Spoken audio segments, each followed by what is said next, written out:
All right, today we are diving deep into what was really the final nail in the coffin for the British in the American Revolution, the Battle of Yorktown.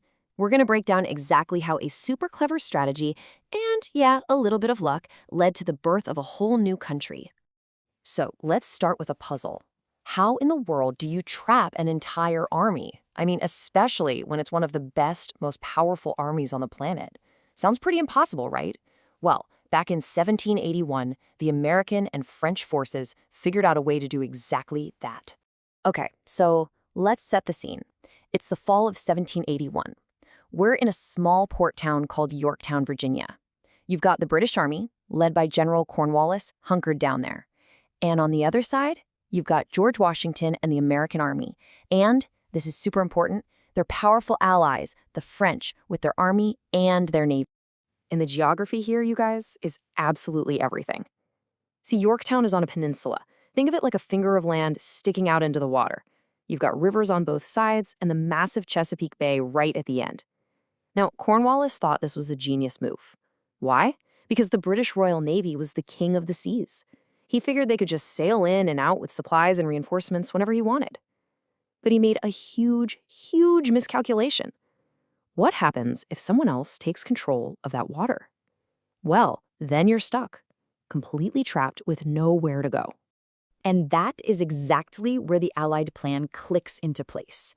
Washington and the French general, Rochambeau, they looked at the map and they saw Cornwallis's blunder. They knew, right then and there, that if they could just get their own forces to Yorktown and seal off the bay, the trap would be sprung. So here's the plan. And it was a real gamble. It had two giant moving parts that had to come together at the exact same time. It was like a crazy complex dance. On land, you have Washington marching his American and French troops hundreds of miles south from New York, and he did it in secret, making the British think he was still planning to attack New York City. Meanwhile, way down in the Caribbean, a massive French fleet set sail heading north. The timing had to be absolutely perfect. If one was early or the other was late, the whole thing would just fall apart. And the French Navy, oh man, they were the key to the whole shebang. Admiral de Grasse showed up with a huge fleet. We're talking 28 massive warships. They created a wall of ships, completely blocking the entrance to the Chesapeake Bay. So when the British rescue fleet finally sailed down to help Cornwallis, the French were waiting. They fought a major battle right there at sea, and the French won. They sent the British sailing away with their tail between their legs. And just like that, the sea door was slammed shut. Cornwallis was totally cut off. No food, no fresh soldiers, no escape. The trap was now half set. So, with Cornwallis trapped from the sea, Washington's army finally arrives. They march in and completely surround Yorktown on land. Now he's cornered. But, you can't just run straight at a fortified town full of soldiers. That's a suicide mission. So the Allies did something much smarter. They started a siege. So what exactly is a siege? Well, think of it as a waiting game, but a really, really aggressive one. You surround your enemy completely, make sure no food or supplies can get in, and then you just start pounding their defenses with cannons, day after day, until they literally have no choice but to surrender. It's slow, it's methodical, and it's absolutely brutal. And the way they did it was genius. You can't just set up your cannons out in the open, right? You'd get wiped out. So under the cover of darkness, soldiers would sneak out and dig a massive trench. This was called a parallel. Once it was deep enough to protect them, they'd haul their huge cannons into it. Then they'd start firing. After a while, they'd sneak out again and dig another trench, even closer to the enemy, and then another. The French engineers were masters at this. They were just slowly, methodically tightening the noose around Yorktown. And let's talk about the firepower we're dealing with here. The Allies brought the big guns. I'm talking cannons that fired solid iron cannonballs and mortars that lobbed exploding shells, some of them weighing up to 24 pounds.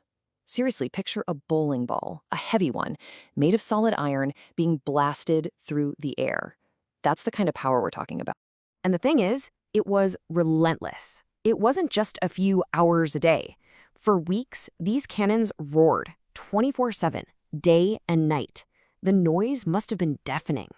The constant explosions were just tearing the British defenses to pieces, smashing their walls, leveling buildings. The air was thick with smoke and the smell of gunpowder. For the British soldiers trapped inside, there was just no escape. No rest, no safety, just constant bombardment. So you can imagine, as those Allied trenches creep closer and closer and the cannon fire gets even more intense, the situation inside Yorktown is getting really, really desperate. The clock is ticking for the British, and their options are just vanishing. But there was one last problem. A final obstacle. To get close enough to deliver the final blow, the Allies had to take out two small but super heavily defended British forts. They were called Redoubt 9 and Redoubt 10. You can think of them as the linchpins holding the whole British defense together.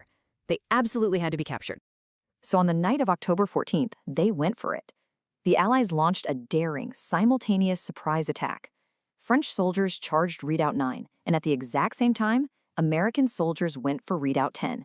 And get this, the American attack was led by none other than a young, fiery officer named Alexander Hamilton. For maximum stealth, he ordered his men to not even load their muskets. They were to attack with bayonets only. It was incredibly risky, but it worked. The attack was fast, it was brutal, and it was a complete success. The last major obstacles were gone. Okay, so let's shift perspective for a second. What was it like inside Yorktown for the British?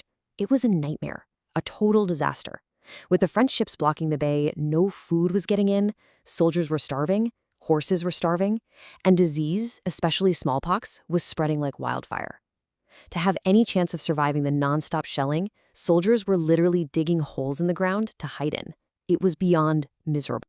And after that, the end came incredibly fast. Once those redoubts fell, Cornwallis knew the game was up. He tried one last desperate Hail Mary. In the middle of the night, he tried to sneak his entire army across the river on small boats. But then, out of nowhere, a crazy, violent storm kicked up. It tossed the boats around, scattered them, and just like that, his only chance of escape was gone. The very next morning, a single British drummer boy climbed onto the ruined walls and started beating his drum. It was the signal. They wanted to talk surrender. The fighting was over. And just like that, the cannons went silent. The siege was over.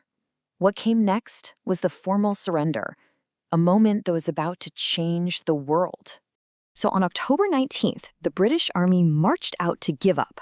And the story goes that as they marched, their bands played a song called "The World Turned Upside Down." I mean, you can't make this stuff up. It was the perfect song for that moment, right?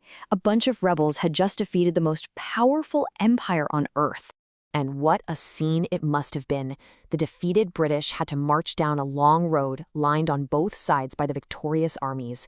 The Americans on one side, their French allies on the other. And in a final bit of drama, General Cornwallis claimed he was too sick to attend and sent his deputy instead. Can you imagine? So one by one, more than 7,000 British soldiers walked forward and threw down their muskets. The battle was officially over. But look, the surrender at Yorktown, it wasn't just the end of a battle. It was truly the beginning of a nation, and its ripple effects were going to be felt all around the world. Now, were there a few minor skirmishes after this? Yeah. But for all intents and purposes, Yorktown was the knockout punch. When the news of this staggering defeat got back to London, support for the war just evaporated. It was costing too much money, too many lives. The British Parliament basically said, that's it, we can't win this, and they voted to start talking about peace. And you can draw a straight line from this victory to the birth of the USA. The surrender in 1781 kicked off peace talks. Those talks went on for a couple of years, but in 1783, it all ended with the Treaty of Paris. And in that document, Great Britain formally recognized the United States of America as its own independent country. The war was officially over. So when you boil it all down, what's the big takeaway here? Yorktown was just a masterclass in strategy, in cooperation between allies, and in perfect timing. It proved that a determined, scrappy army, when it has powerful friends and maybe just a little bit of luck on its side, can actually do the impossible and beat a global superpower. Which leaves us with one last, kind of mind-blowing question to think about. Remember that storm? The one that stopped Cornwallis from escaping? He was so close. It really makes you wonder, doesn't it? How much of history is shaped by brilliant plans, and how much just comes down to the weather?